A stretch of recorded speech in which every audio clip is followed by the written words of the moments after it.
ते मी पब्लिश केलेलं आहे. तसंच शिवाजी अंडरग्राऊंड या नाटकाबद्दलचं जे आहे ते मी पब्लिश केलेलं आहे. आता मी जे व्ह्यूज सांगतोय ते बेसिकली माझे स्वतःचे व्ह्यूज आहेत. त्याचा आम्ही सारे ब्राह्मण किंवा देवगडच्या मंडळींशी डायरेक्ट काही संबंध नाही. माझे व्ह्यूज टोटली पर्सनल आहेत. 2011 मध्ये मी आझाद मैदानावरून जात होतो आणि तिथे एक सभा झाली होती जी संभाजी ब्रिगेड आणि इतर ब्राह्मण द्वेषी संघटनांनी अरेंज केलेली होती.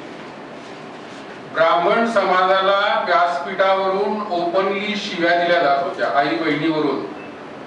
पोलीस होते, पोलीस त्याच्याकडे दुर्लक्ष करत होते. मी ते सगळं बघून चकित झालो. आज 2011 पर्यंत मला थोडी सुद्धा कल्पना नव्हती की इतका प्रचंड ब्राह्मण द्वेष होतो आहे म्हणून. तिथे जी पुस्तकांची दुकानं होती तिथे ब्राह्मणांच्या विरुद्ध अतिशय भरपूर पुस्तकं, म्हणजे 150-200 पुस्तकं तरी तिथे अवेलेबल होती. त्याच्यातली काही पुस्तकं मी विकत घेतली आणि मी त्याचा अभ्यास सुरू केला. मग हरिभाऊ नरके, संजय सोनवणी वगैरे पुण्यातल्या मंडळींशी मी बोललो आणि माझ्या लक्षात आलं की ब्राह्मण समाज हा काही कारण नसताना जो एकेकाळचा पुण्यातला अतिशय लढाऊ असा समाज होता तो एखाद्या भित्र्यासारखा चूप बसलाय. मी त्यांच्याशी जेव्हा डिस्कस केला होता त्यांचं असं म्हणणं पडायचं ब्राह्मण नेत्यांचं की आपण त्यांना काय अनुल्लेखाने मारू. अनुल्लेखाने मारण्याकरता समोरच्या माणसाला काहीतरी लाज लज्जा पाहिजे किंवा तो आपला माणूस पाहिजे.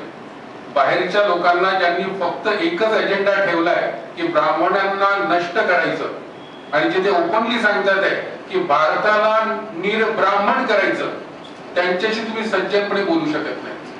माझ्याजवळ पुस्तक आहेत, काही पुस्तकं आहेत, तेवढीच मी तुम्हाला दाखवतो. बऱ्याच पुस्तकांना मी ऑलरेडी वकिलांकडे दिलेले आहे आणि महाराष्ट्रात निरनिराळ्या ठिकाणी याच्यावर आता केसेस लागतील. आता हे बघा, इस्लामी फटाके आणि ब्राह्मणी स्फोटके याच्यामध्ये आपल्या मुस्लिम बांधवांना त्यांनी अतिशय कमी हिंसक दाखवलंय आणि ब्राह्मणांना अत्यंत जास्त हिंसक दाखवलंय.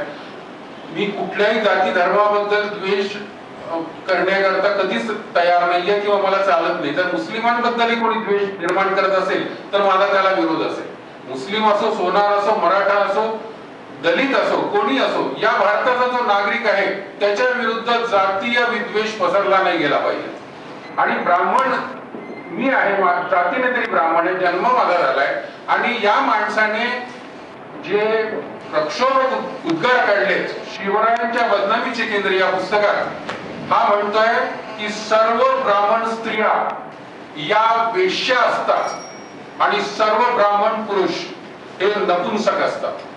ही शिवी आम्हाला लागू पडते, आमच्या आई बहिणींना लागू पडते आणि याच्यामुळे मी याच्यामध्ये अटॅक सुरू केला. पहिल्यांदी गंमत झाली की आझाद मैदानावर पुन्हा 1 वर्षाने ती सभा होती.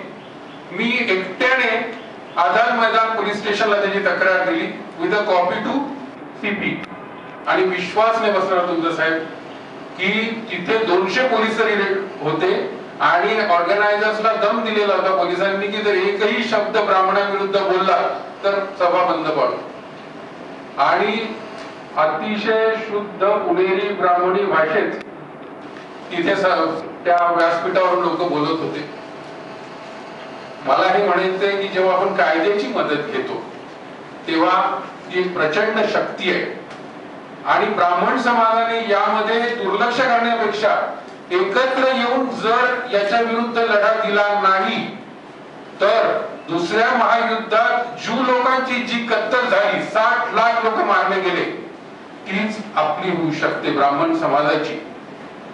आणि म्हणून सर्व ब्राह्मणांनी एकत्र येण्याकरता आम्ही प्रयत्न करतो आहोत. बाकी आपल्याला दिलेल्या डिटेल्स मध्ये ती दोन्ही मी दिलेली पत्रक, एक तर पिवळं पत्रक आणि ते शिवाजी अंडरग्राऊंड बद्दल, दोन्ही जेव्हा सत्ता पालट झाला नव्हता आणि एनसीपी काँग्रेसचं सरकार होतं तेव्हा प्रसिद्ध झालेली आहेत. आणि गेले 15 वर्ष यांची जी वाढ होते त्याच्यामध्ये या दोन्ही काँग्रेसचा फार मोठा वाटा आहे. आता बीजेपी शिवसेना सरकार आहे. आमची अशी अपेक्षा आहे की हे हिंदुत्ववादी सरकार या लोकांचा बिमोड करेल, कारण की यांचा खरा अजेंडा हिंदू धर्म संपवणे आहे आणि ब्राह्मणांजवळ त्याकरता लागणारं नॉलेज ज्ञान असल्यामुळे ब्राह्मणांना टार्गेट करून हे हल्ला करतात आहे, एवढंच मी सांगतो. कृपया या गोष्टीला प्रसिद्धी द्या, कारण का मीडिया युजली प्रसिद्धी ब्राह्मणांना प्रसिद्धी देण्याकरता खूपच मागे हटतं. तसं होऊ नये, कारण की ब्राह्मणही या देशाचे नागरिक आहेत. त्यांच्यावर होणारा अन्याय तुम्ही प्लीज लोकांपर्यंत पोहोचवा. नमस्कार, थँक्यू. आपल्याला काही विचारायचं असलं जरूर विचारा.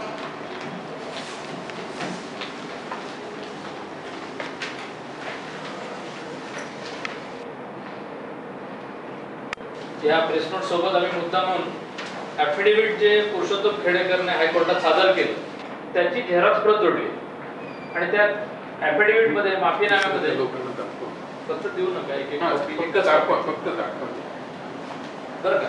या सगळ्यामध्ये कोर्टाचा जो माफीनामा आहे त्याने स्वतः ॲफिडेव्हिट केलेलं ते डायरेक्ट आम्ही झेरॉक्स जोडलेले आहे. त्यामुळे त्याच्या स्वच्छ उल्लेख आहे की नेमकं काय म्हटलेलं आहे आणि त्यांनी स्पष्टपणे माफी मागितली आहे की मी हे विकृत लिखाण केलंय, मी माझी पुस्तकं मागे घेतो, मी या प्रकारचं परत लिखाण करणार नाही, अशा स्वरूपाचं सगळं आहे. शिवरायांच्या बदनामीची केंद्र हे पुस्तक आहे ते झेरॉक्स आहे आमच्याकडे, तर त्याच्या मुखपृष्ठावरच विधानसभेचं आणि याचं चित्र छापलेलं आहे. म्हणजे असं त्यातून सूचित होतंय की विधानसभा